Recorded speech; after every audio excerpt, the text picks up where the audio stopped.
Couple basketball announcements before we get started. The men's and women's teams will hold their media day tomorrow at the Kohl Center starting at 3:30 p.m. Also, the annual Shooting Down Cancer event will be held on Wednesday at the Kohl Center from 3 to 6 p.m., and media are welcome to attend that event. Football team is back in action on Saturday, hosting Maryland at 11 a.m. at Camp Randall. Game will be televised by Big Ten Network. Head coach Gary Andersen is here. We'll have some opening comments, then take questions. Okay, thanks for being here. Appreciate it. Ready to get back to work. Excited about the big challenge in front of us. I'll just kind of move on to Maryland. They're a very skilled team. Did a nice job last week and a big win for them, obviously, against Iowa. Point out a few things on the offensive side of the ball. Spread offense, very multiple. Quarterback has done a very nice job of running the ball and throwing the ball to a group of very skilled wide receivers. They give you a bunch of different looks and cause you problems in the option game, throw game, and it's a wide open spread offense with a little bit of pace, but they do a nice job on the defensive side of the ball. Personally, I'm very impressed with the ability for their inside guys on defense, their defensive linemen and linebackers. Thought they played extremely well against Iowa. Physical, stout, made a bunch of plays, rushed the passer. They did a nice job there in the back end. They've got some young men. The young men has made some nice plays back there, and overall it's a skilled defense that runs pretty good. On special teams, their return game speaks for itself. It's very dangerous. You got to make sure if you're going to kick it to them, you got to cover down. They're going to make you pay, and our opportunities to cover the field will be there for us, and that'll be a big challenge for us moving through this week. And kicking the ball will be a high importance, kicking the ball the correct way. But overall, looking forward to the week of prep as we move into today.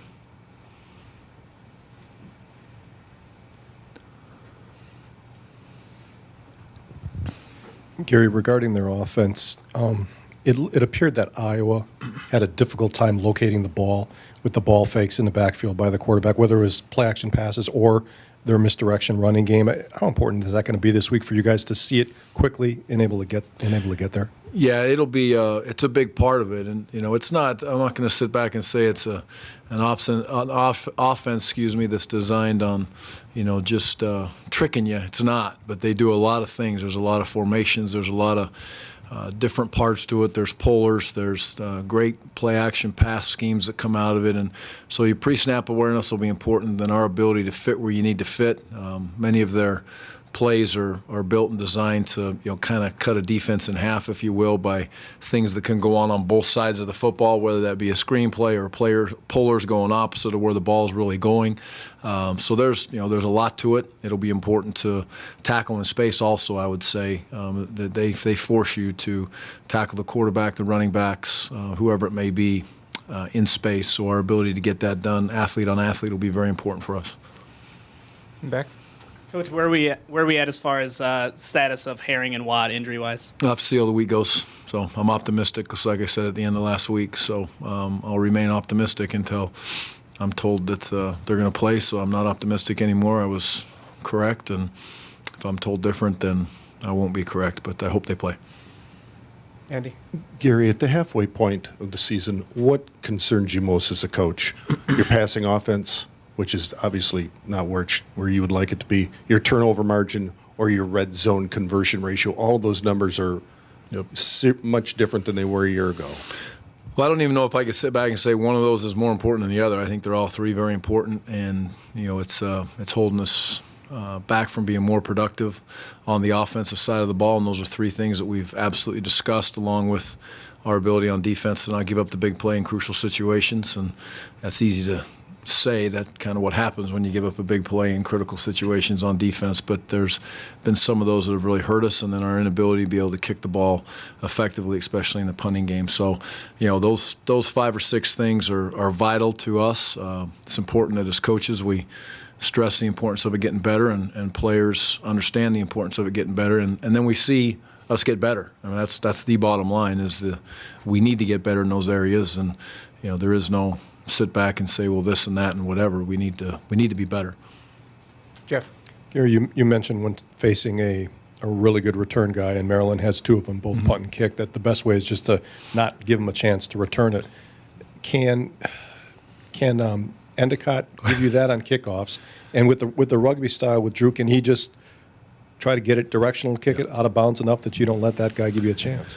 Well, I think our key is we need to mix it up a little bit, and depending on how the weather is, the wind, it looks like the weather's going to be great. Who knows what the wind's going to be, but our ability to try to get the ball deep in the end zone is the easiest way to take care of it, and that would be to our liking if we can get that done. If we can't, then you cover down, you do a good job. And within the punt game, we'll use a mixture. We won't just be a rugby team. There's an opportunity for rugby situations for us.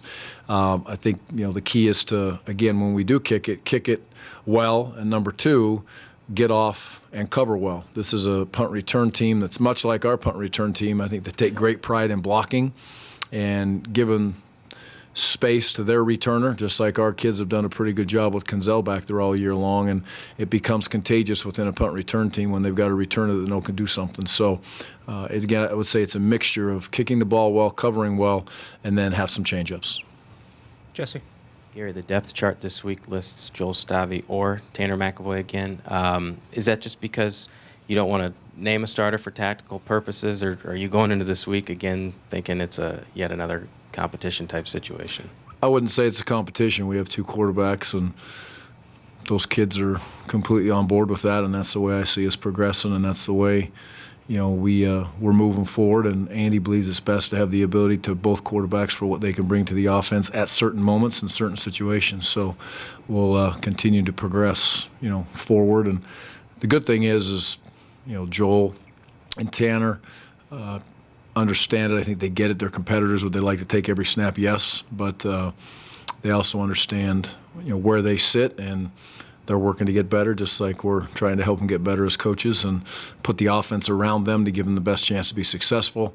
And right now, it's without a doubt having both those kids an opportunity to allow their presence to be known in certain situations.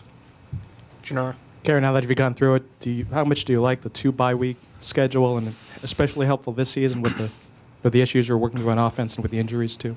I really like that this bye week. Halfway through the season, it's a natural break, and never had a bye week that I can remember. I've had them early. I don't ever remember having one after week 2. I've had one after week 1, but which is basically the same thing. So, like I always say with byes, we'll take them whenever they come, and we're going to make the best of it. But I think this last week was good for us. It was a great, challenging moment for our young players to understand that we expect them to, rise up to the occasion, and we're never going to, I say it many times, so I say it again, we don't use youth as a crutch, and we won't. And now I expect that youth to grow and develop and put themselves in a position to understand that they have played, some road games.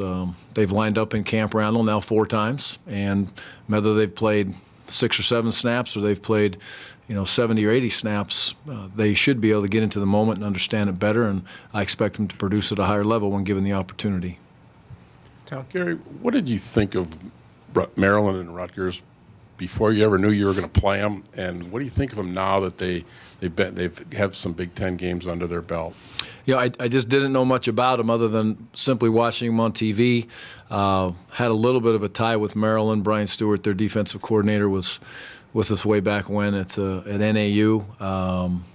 So, talked to him a little bit. I know Coach Bush has a pretty good relationship with Brian. And so it was from afar on TV, I guess, ESPN or whatever, where they were when you get to watch them play. Or now we get to watch them on the Big Ten Network. So, but their much respect has been gained when I didn't know much about them, but they play with a physical presence. I've crossed paths with Rutgers. Obviously spent a lot more time watching Maryland as we prepare for game week with them.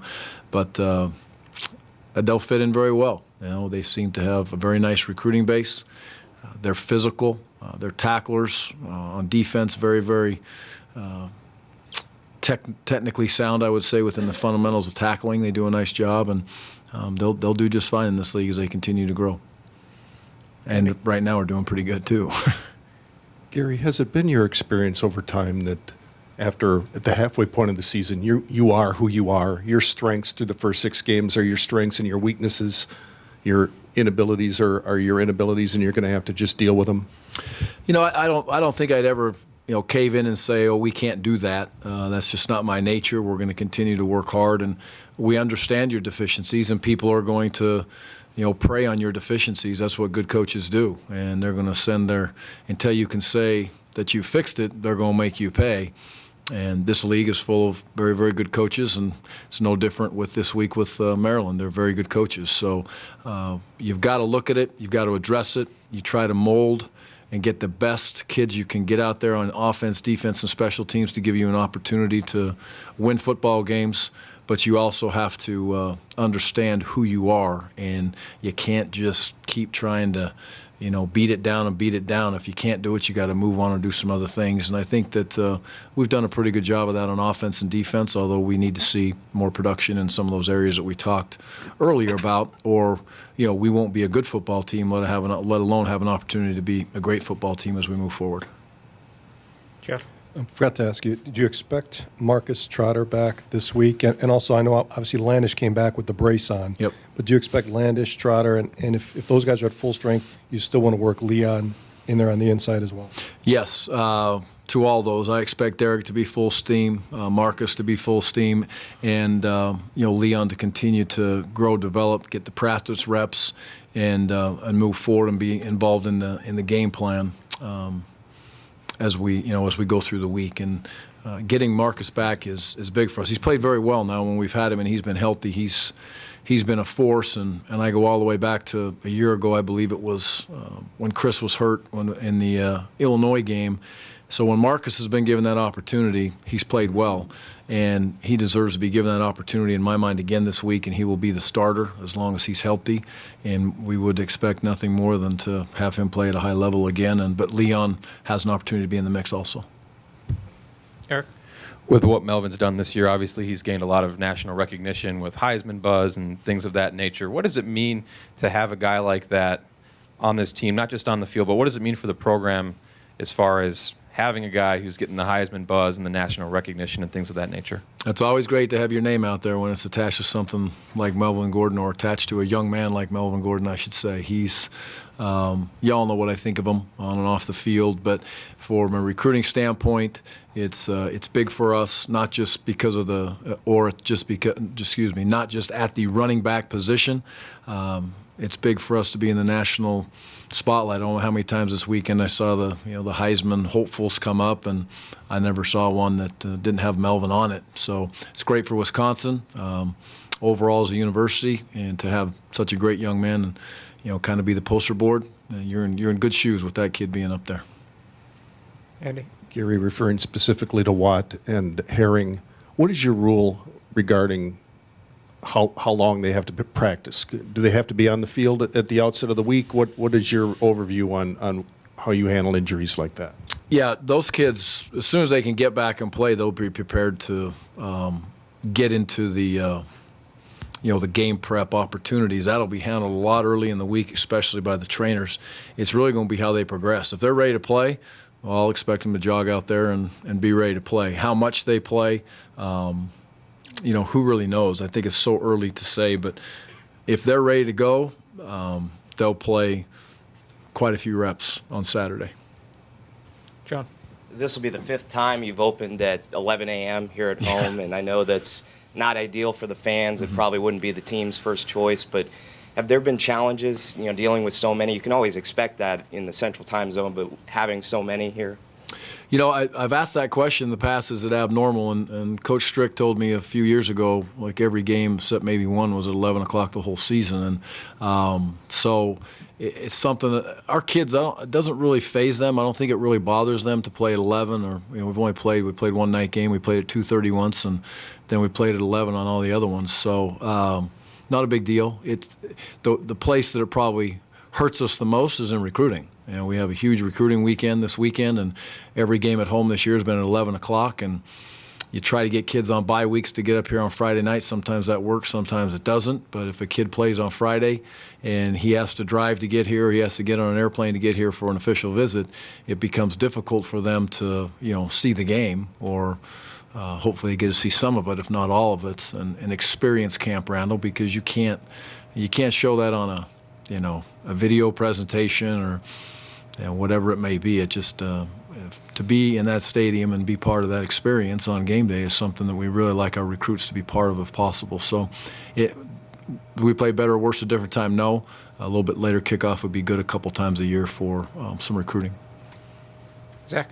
Gary, with Northwestern now losing twice, you guys are back in control of maybe your own fate in terms of the Big Ten championship game. Is that something you bring up with your guys? Are you guys aware of that, obviously?